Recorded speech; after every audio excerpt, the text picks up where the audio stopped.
Welcome back to the Leeds United Career Mode as we crack on towards the January transfer window today, moving through the month of December and hopefully getting ourselves back top of the Championship table. Thank you for your continued support of this save. The likes have been fantastic, the comments have been fantastic. Do keep them coming. It really has helped this save be one of the most popular on the channel, other than a launch save, for quite a while. So I appreciate that very much indeed. Thank you to Alex for your support in the comment section. Also saying thank you to Cause Footy for the comment section as well, and Evan Plays as well. Thank you all for your continued support of the save. Do keep those comments coming. Some of the comments have been saying, Ches, you need to get Joe Rodon bought sharpish before he starts growing even more and his value goes up. Agreed. I am going to look into doing that in today's episode. We're thinking about the transfer window in the next couple of episodes. Left back is an obvious place to improve in, so I would be open to signing a left back in January. Elsewhere in the squad, Gelhardt has room to grow. Archie Gray has room to grow. Gruev has room to grow, but he's been the least impressive of everybody in the starting lineup. He initially made a good impact, but I don't know. I'm not massively impressed. We do have Jamie Shackleton we could throw in there. We do have Kamara we could throw in there, but Kamara's 28.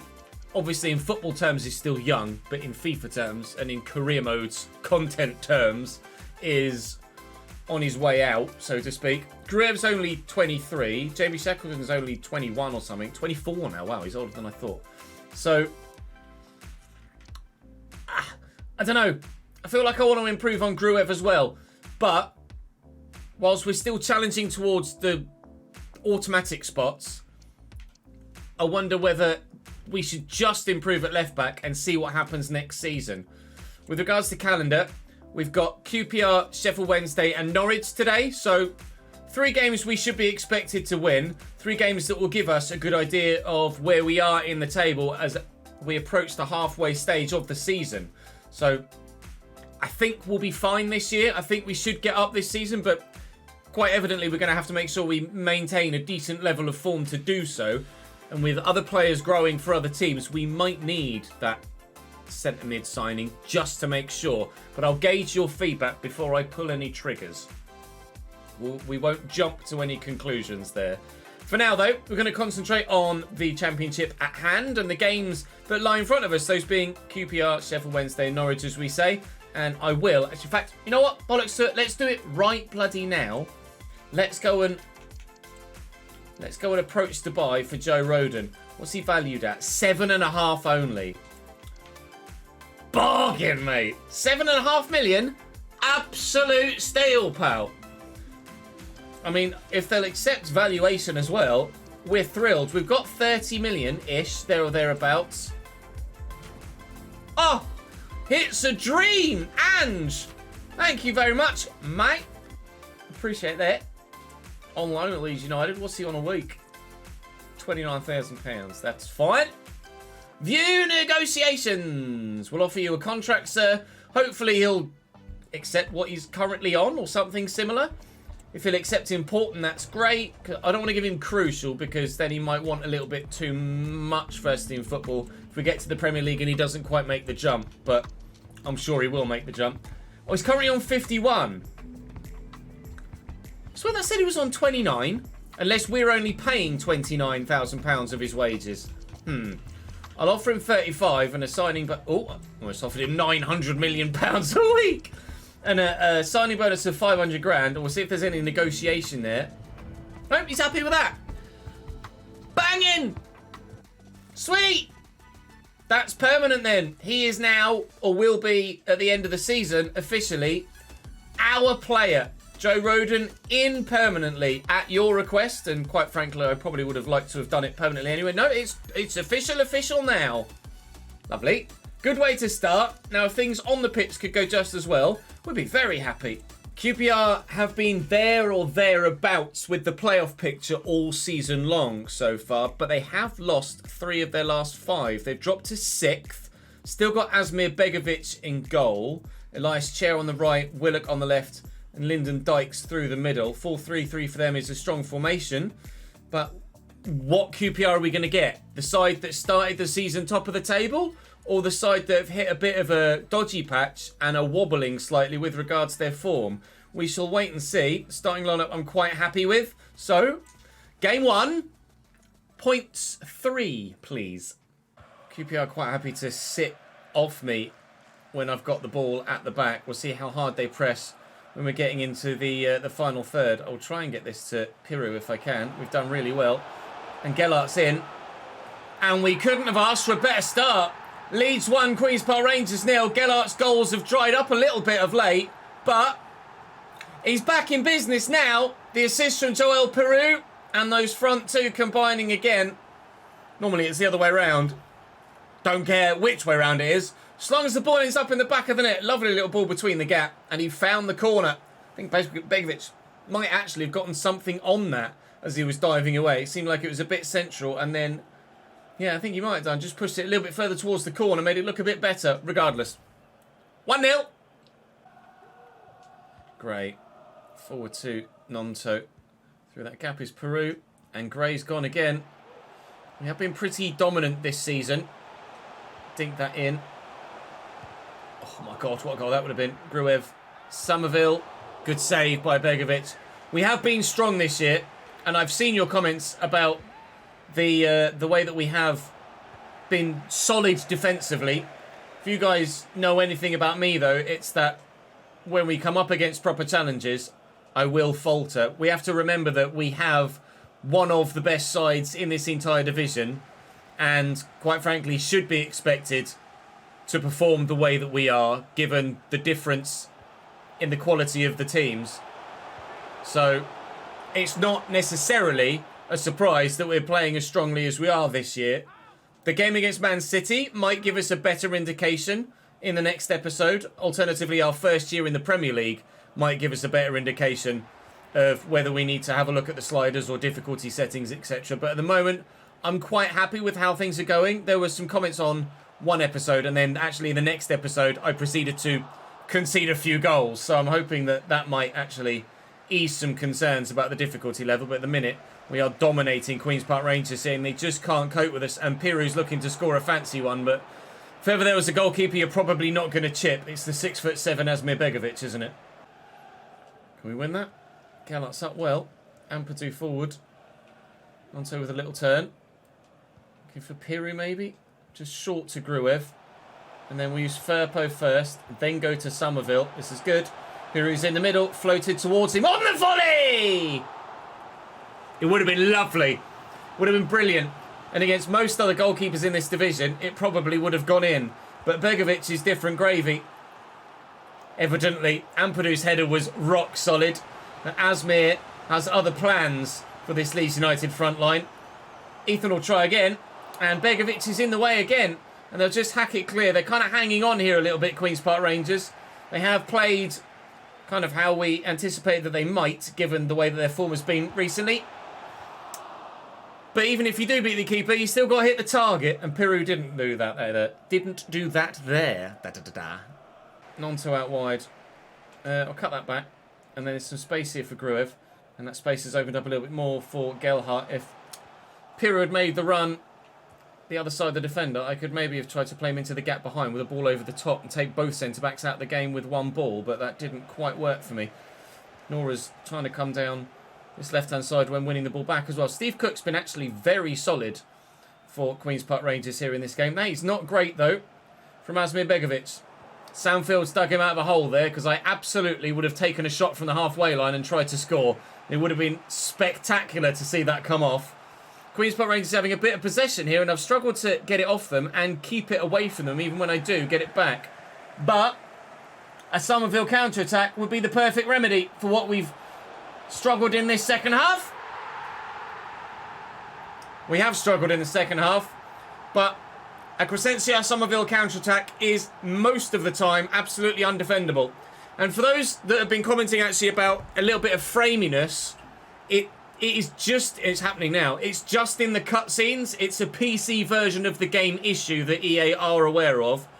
Whether they do anything about it or not, I don't know. But some of the cutscenes that you'll see are a bit framey and the footage will be a bit choppy. But overall, the gameplay itself will be smooth as butter. Back to Colback and Field. And space for Richards. Elio with the save.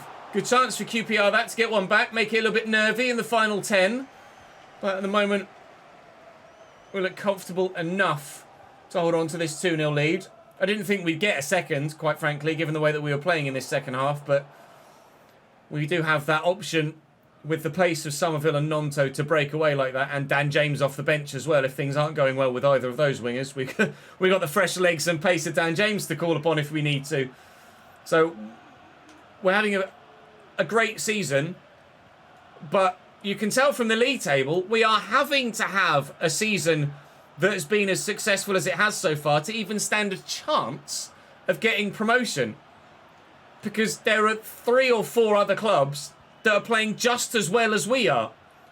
So we need to be putting in the performances that we are, to the calibre of which that we are, with the overall results of which we're getting, to even stand a chance of getting promoted. Otherwise it'd be mid-table obscurity in the Championship for Leeds United, and that's no fun for anyone. Final whistle goes. Leeds United 2, Queen's Park Rangers 0 at Elland Road. Expected to win the majority of our home games, especially against a side that, albeit after having a bright start to the season, found themselves faltering of late, and that faltering continues here. They are no longer a side really challenging for promotion. Middlesbrough win again. I don't know what they did on their game in hand. Evidently by the league table they were victorious with that game in hand, so they lead the way by a point. We're a further 2 back with Southampton. Leicester have lost again and are down on 41 points now, 6 points off top, but still only 3 points behind us.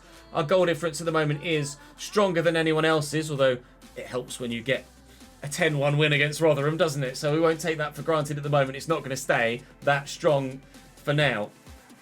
We have conceded only 9 goals, but we've been very, very strong defensively this season. We have conceded more goals of late than we have at the beginning of the season as well, so I'm quite happy with how things are at the moment. I don't think we need to change much at this particular moment in time. So we're going to crack on. And cracking on means Sheffield Wednesday. Sheffield Wednesday so far this season, 9 points in 20 games. I think they might go down. 1 win in 20. Oh dear, Sheffield Wednesday. Oh dear indeed. Rotherham still 23rd. Oh dear indeed. And Ipswich 22nd. The 3 promoted sides... No, that's a lie, because Plymouth were the other promoted side, weren't they? I keep thinking that Rotherham came up last year. They didn't. It was the year before. 2 of the 3 promoted sides from League One last season really struggling to deal with life at Championship level. On the flip side of that, the ones that came down from the Premier League last season really adjusting well to Championship level and going for broke. But Michael Carrick wants to be involved in that promotion picture. Middlesbrough still lead the way for the time being. I'm sure we've played Middlesbrough this year, actually. I'm certain we've played Middlesbrough this year. We got a 1-0 win at home against Middlesbrough. I've got 3 messages in my inbox. Oh, we've got some scout reports. That's good news. Let's see if we've got anything then from England. Oh, 70 to 94 has me intrigued. We'll see what you're all about. But 190 grand to start off with just says it's not going to be very good, Ches. I only want, in this save, the best of the best. Because, quite frankly, it's only the best of the best that's going to find their way towards our starting lineup at any point, isn't it, really? See, look, I can actually pace 63, physical 75, but shooting, passing, dribbling and defending all mid-40s. He's just going to be shit. I'm sorry, he's just going to be shit. You're definitely rubbish. You're definitely rubbish. And you're definitely rubbish. We sent the Australian scout out separately. Again, we brought him back and resent him out to look specifically for a striker rather than just attackers as a broad schedule. So we'll only find the new Mark Viduka there. They're starting Ian Poveda, who's on loan at them from us. Malik Wilkes on the left-hand side is a channel favourite from the Hull City career on FIFA 21. 2 Diabys in the 11 as well. Beadle in goal. Ugbo up top. Two losses and 3 draws in their last 5 games. Bottom of the league, 9 points. So this will probably mean that they'll beat me. Won't it? We changed shirts, and I might actually play some fringe players here as well. Give them some first-team football. Bamford steps in early doors to win the ball back here. We've made some changes to play some players that haven't necessarily had a lot of first-team football this season against a side that are lower in the division. So Donnelly is going to find Ruter here. He's going to put the ball over the top with his weak foot, but it was worth a go. So my starting lineup is, as you see it there, Bamford starts, Donnelly starts, Ruter, Dan James. Gray, we've moved into midfield to bring Shackleton in at right back, and then Cresswell starts at centre back as well. So heavy changes, but against a side on paper as weak as this Sheffield Wednesday one, we can afford, we hope, to make those changes and still get the desirable result. Gray and Firpo. Ruter. Through there is Bamford. He was the main man at the beginning of the save. His goals dried up. His starting opportunities dried up. But he's at full flow today. Patrick Bamford on his right foot gives us a 1-0 lead in the 7th minute. Sheffield Wednesday really aren't very good, are they? They really don't have a very good side, do they? At all. 72, Barry Bannon. All of the team are in the 60s other than Barry Bannon and Ugbo up top. This is what I mean when I say we are expected to have the season we're having because the calibre of player we're playing against on occasion, or most occasions, just isn't very good. It's almost like playing against a team from the league below in the cup because genuinely the golfing class is that high. Donnelly with the through ball to Dan James. Go for a worldie. Beadle with the save. Set piece to come in then. Dan James will deliver. Ampadu's been very strong in the air recently. Ruter's not bad either. Dan James will try again. Bamford's up. Bamford's down. Dominic Iorfa is quite the physical specimen, so he'll get rid of that. It's baffling really, because Sheffield Wednesday in League One were unreal at the level. When we saw them with Cambridge United play at Hillsborough, it was just mind-boggling how good they were and the difference in class level. So to see them struggle as much as they have in real life at championship level is actually a bit of a surprise, considering just how big the golfing class was last season. Bamford, however, is a class above yet further. 2 for him, 2 for us. And 3 points ultimately on the way, you'd imagine. Poveda to Barry Bannon. That's a very good ball. Ian Poveda, Agent Poveda, doing the job for us. Ugbo, Bannon. All right, fair play. That was actually a particularly good goal. The two only 70-plus rated players for Sheffield Wednesday combine. And the little ball roll, the drop of the shoulder, the ball into him. Barry Bannon bursting through the gap and finishing well. That's just an extremely impressive goal. Fair enough. They can do something Wednesday. They just can't do enough. Still going. Trying to get the ball off him with Gray and can't. Here's Poveda. This isn't what we sent you on loan to do, Ian. Well, Ian Cresswell. Nicely done. Not so nicely done. Oh, an Ugbo spin.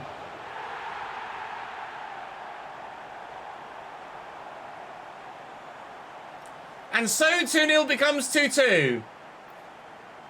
My fault for giving possession away, but I didn't quite expect to be punished in quite such immediate fashion, to be completely honest. Trying to get the ball out. Bannon intercepts. It's Bannon and Ugbo again, and that turn is great, and the finish is superb. It's typical, isn't it? 9 points from 20 games, and they finally decide to turn up against me, but only after going 2-0 down. Junior into Junior Ruter, who's playing on the left wing today. He moves slightly further forward than the... Oh, lovely Bamford. Slots it. Playing slightly further forward than the usual left mid for Crescencio Somerville. Patrick Bamford at the treble. That's a firing shot at me, isn't it? Start Piru, will ya? Drop me, will ya? Put me back in the team, says Bamford. Maybe he plays again against Norwich, who knows? I can't really drop a man that scored a hat-trick, can I, really? Barry Bannon racing across to take the corner. Home fans trying to suck the ball back into that net again for the third time. We have other ideas. Ethan Donnelly does really well. Or he does exceptionally well there. from their corner. Oh, the youngster's on the run of his life. I kind of have to keep going, really, don't I? Ethan Donnelly, the Scout future star, has no strength. Dan James steps in well. Bamford. Donnelly's gone.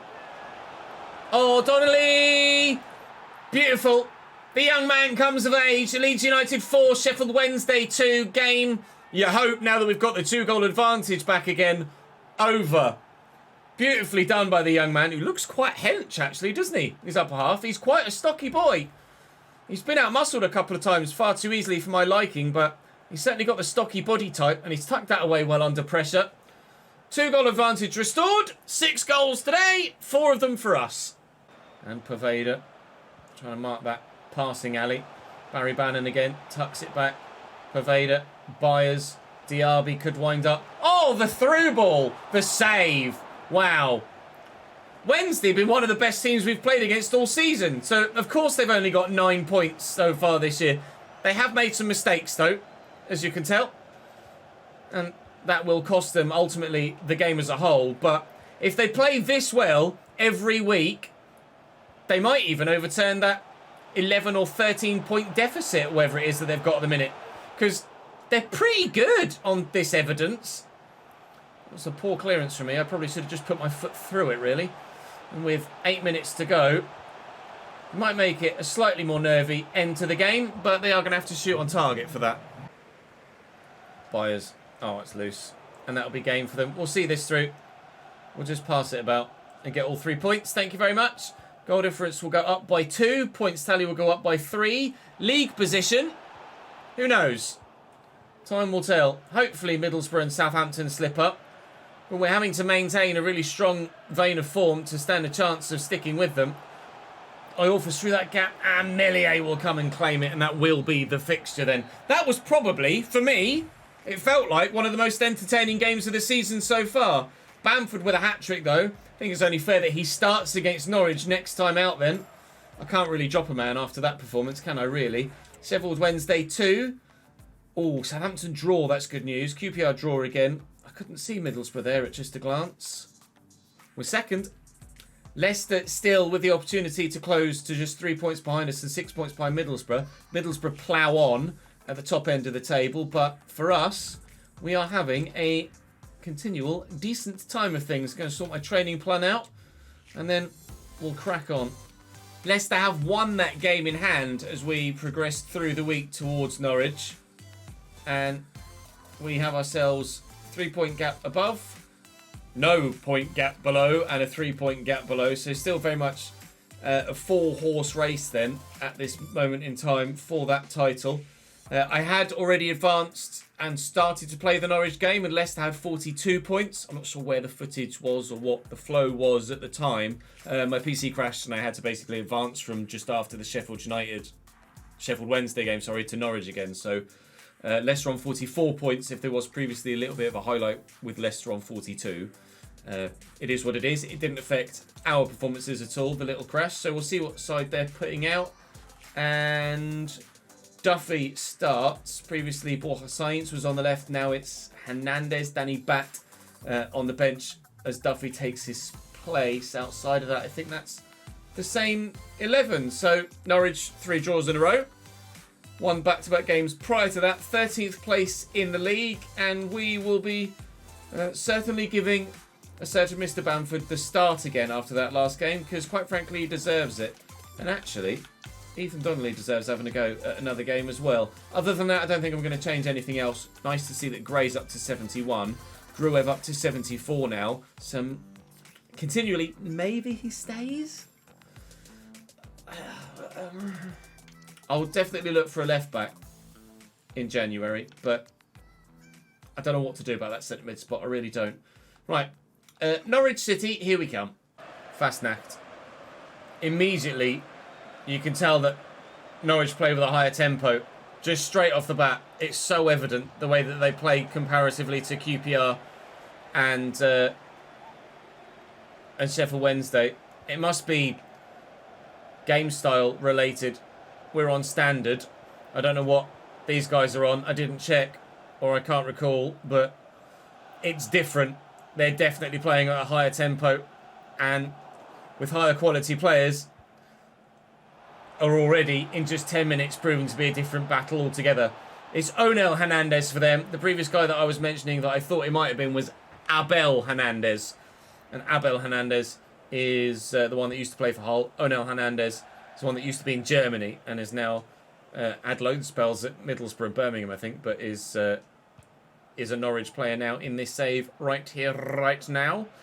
Nonto just trying to work some space, but there isn't really much space to be worked. And yeah, this one's already been much more difficult than the earlier two games. But hopefully it's not difficult enough that we can't get a result. But I mean, I can't even have a chance, let alone a result. We'll lift it. They'll get there. I do wish he had better dribbling, Bamford. It'd be much better to use if he did. These sorts of games are where he comes unstuck. The easier ones against the lesser sides, it's more straightforward. He doesn't need to have that extra little bit of something about him. But here, against the team that are actually capable, he really, really does need that extra little something. And that's what Joel Piroe has that he doesn't. Sometimes you can't quite put your finger on what it is. It's just kind of the way a player feels in-game. And Piroe, despite having perhaps slightly not quite as good a stats in some areas, just feels better when you're playing against a slightly higher calibre opposition. Fastnack to Stacey here. Norwich in and around our box, looking dangerous. And McLean. Sarah. McLean again. Forcing them backwards here. Half an hour played. It's still 0-0, but we're having to work very hard to keep it as such. Just toying with me at the minute, waiting for that gap to open up. Fastnack out wide to Stacey again. And Fastnack's ready for the pullback. Sarah. Oh, got the shot away. I thought the defender was perfectly placed to get a block on that. Evidently not. Lasse Sørensen will deliver. And Norwich looking to find that first goal. Christ, he headed that hard. They won't have it. It went wide, but if it was on target, no stopping it. Sørensen. Oh, the touch. The finish should have been better. The touch was exceptional. And they very well should have been 1-0 up there, Norwich City. Those away fans won't have many better opportunities, I don't think, to try and watch their team score today. Bamford, I've got a man over. If I could have just played that pass. Somerville was just waiting, begging for it, like, just give it to me and I'll score. I couldn't get it to you, mate. I'm so sorry. Hernandez out wide to Sam McCallum. I've got changes waiting to be made. But in a minute, the ball won't go out of play for me to make them. Hopefully it will, with us scoring a goal. But in a minute, this is a really tough fixture. It shows you that there are still some tough games to be played at this level. And it just depends on what team you come up against on any given day. And what tactics they're playing can make a massive impact as to how the game plays out. Somerville's won that back, albeit it wasn't him that I was trying to tackle. Bamford's actually now hurt there, picked up a knock. Oh, Josh Sargent with a turn. And Onel Hernandez, Sarah! Should have buried. Scuffed his effort, should have buried that. It's another chance that Norwich have had that they haven't taken. Bamford now coming off with that injury, although he was already set to come off anyway. And Donnelly going off, and also Nonto for Dan James. 17 minutes to find a winner. Firpo. Somerville. Oh, it's opened up. It's a lovely through ball. Piroe. There you go. He's made the difference off the bench. Bamford scored a hat-trick against Wednesday, fair enough, but he didn't have it against Norwich. Joel did have it against Norwich. Goal scored. Leeds taken. And 3 points, I hope, assured. Leicester 3-1 up against Preston. So it has been important that we found a winner here. Otherwise, Leicester would have been within 1 point of us. What Middlesbrough are doing, we don't know. I mean, anticipate that they're getting a positive result in their game. Rute's just going for a worldie, and the way the keeper was slow to react made me wonder whether that was actually destined for the back of the net for a moment. 90 seconds to go. Nunez on for Lasse Sørensen, but I don't think he's going to have the time to make an impact, lads, if I'm honest. Strauch has just completely dominated Josh Sargent there. Isn't really the sort of player that is going to throw his weight around, is he, Josh Sargent? At least I've never considered him that sort of player anyway. 2 minutes added on, and we'll just see it through. By seeing it through, we might see ourselves back near the top of the table. Or nearer the top of the table. Hopefully, Middlesbrough and Southampton slip up at some point soon. They seem unlikely to do so, so we're having to avoid slip-ups of our own. We very nearly threw away a 2-goal lead and advantage against Middlesbrough 1-1-0. They just keep rocking on, don't they? Nearly threw away a 2-goal advantage against Sheffield Wednesday, but we were able to actually turn it back round again. That'll be a big test, won't it? First game of the next episode tomorrow. Manchester City, still 3 points above, 2 points below now as Southampton have drawn and not been able to win on that match day. And Leicester's still within 3 of us in a bit of a sizable gap now down to Bristol City. So we'll save it there, and that will be us for today. Manchester City to begin tomorrow, so wish me luck for that one, won't you? That's going to be intriguing. I'll try my absolute best. And then moving on from there, it's Southampton and Leicester. Oh, Christ. Yeah, a rather big episode tomorrow.